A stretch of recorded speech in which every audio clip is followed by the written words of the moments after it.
आणि अमेरिका आणि इराणमधल्या चर्चेसाठी आता रशियानं पुढाकार घेतलेला आहे। पुतिन यांनी मध्यस्थाच्या भूमिकेची इच्छा ही बोलून दाखवलेली आहे। इराणच्या पेजेशकियान यांच्याशी पुतिन यांनी फोनवरून या संदर्भामध्ये चर्चा केली आहे। मध्य आशियातल्या शांततेसाठी सहकार्याची त्यांनी तयारी दाखवलेली आहे।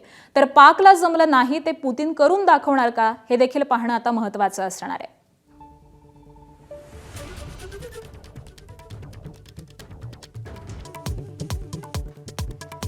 सूरसम्राज्ञी आशा भोसलेंचं हृदयविकाराच्या झटक्यानं निधन। शिवाजी पार्कमधील स्मशानभूमीत आज दुपारी 4 वाजता अंत्यसंस्कार। सकाळी 11 ते दुपारी 3 वाजेपर्यंत पार्थिव अंत्यदर्शनासाठी ठेवणार।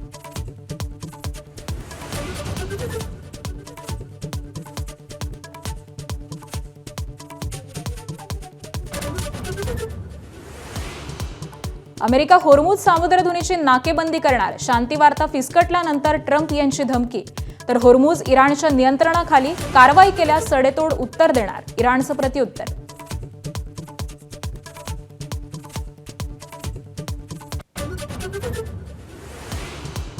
अमेरिकेचे अध्यक्ष डोनाल्ड ट्रम्प यांचा चीनवर पुन्हा टॅरिफ बॉम्ब। चीनमधून येणाऱ्या गाड्यांवरती 100% टॅरिफ। चीनी कार कंपन्यांनी युरोपला उद्ध्वस्त केल्याचं ट्रम्प यांचं वक्तव्य।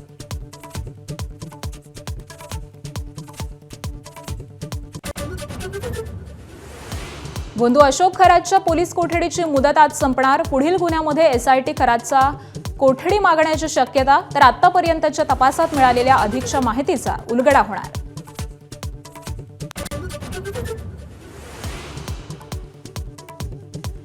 नाशिकमधील आयटी कंपनीतील लैंगिक अत्याचार आणि धर्मांतर प्रकरणी 6 आरोपींना न्यायालयीन कोठडी। 7वी आरोपी अश्विनी चेनानीला आज कोर्टात हजर करणार।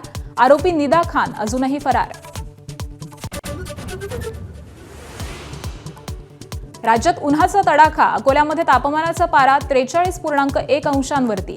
तर उत्तर मध्य महाराष्ट्र आणि मराठवाड्यामध्ये देखील उन्हाची काहिली वाढली। मुंबई इंडियन्सच्या पराभवाची हॅट्रिक। वानखेडेवरती रॉयल चॅलेंजर्स बंगळुरूकडून 10 धावांनी पराभव। Virat Kohli, Rajat Patidar, Phil Salt hero ठरले।